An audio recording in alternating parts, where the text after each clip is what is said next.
So first of all, before this video starts, what the fuck? That is insane! I almost threw away the entire thing and now it's one of my best performing videos, so thanks for that. Also, at the time of writing this, we're almost at 900 subscribers, so if you enjoy this video, then why not sub and stick around for more weird shit that I make. Okay, enough of the YouTuber generic speak. I don't know if anybody has told you, but Pokemon Sword and Shield came out recently and they had an unnerving release, to say the least.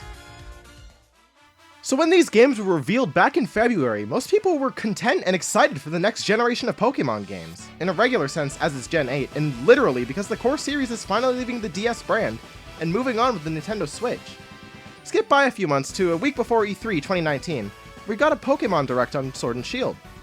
It was like any other themed Nintendo Direct where new mechanics and new Pokemon were revealed all in a sweet 3.5 minute trailer.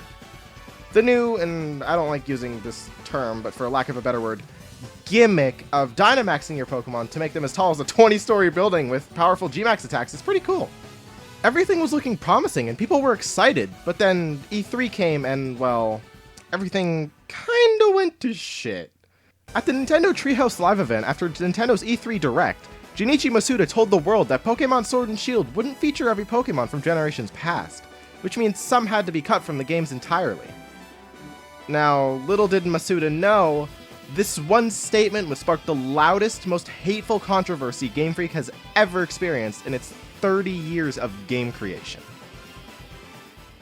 In the months up until release, from this point would be some of the hardest, most lack of morale-filled months ever for the developers. To be brief, there was a huge outrage by fans all over social media, and people were literally harassing the developers over how their favorite Pokemon could be cut from the games. I think that the outrage was super unnecessary and childish because even if you can't use your favorite Pokemon in Sword and Shield, you can still transfer them to Pokemon Home. Most people's response to this idea was, oh, so they'll just sit there and be stuck there? Well, fuck that.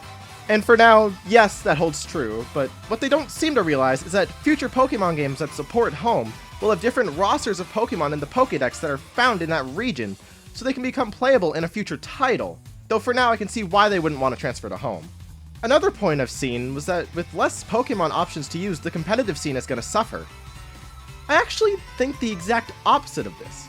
I think cutting the Dex will lead to overused Pokemon in past generations getting the boot, you know the ones, Landorus, Therian, Garchomp, the Tapus, Heatran, etc. This will lead to normally less used Pokemon being able to shine and will lead to new strategies and ways of play that wouldn't have been possible with every single Pokemon being in the game.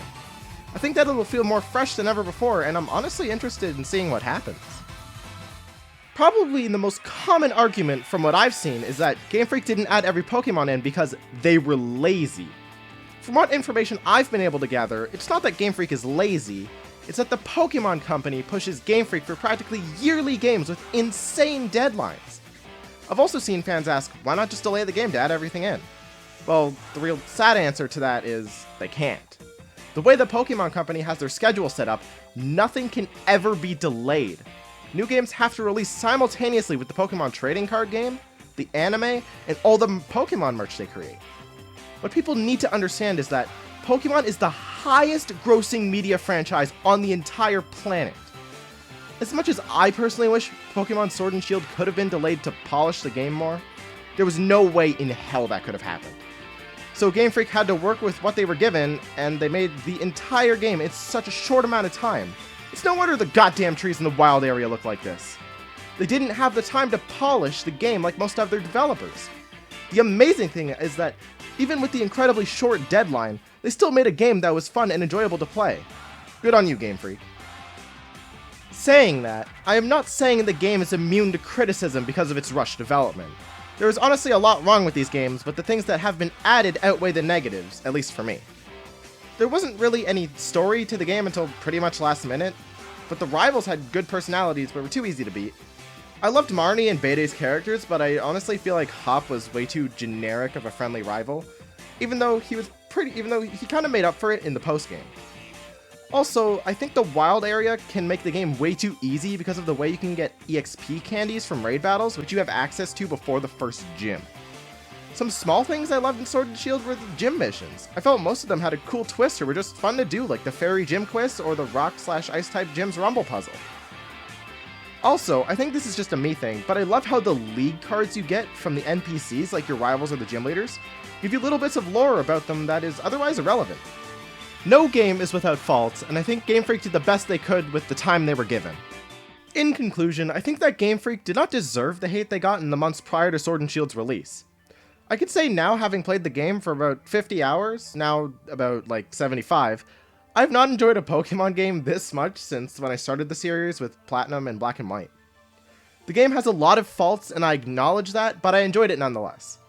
I hope for the next games in the series that the devs can have more development time to make sure things are polished enough to the standard that Game Freak thinks and knows we'll enjoy.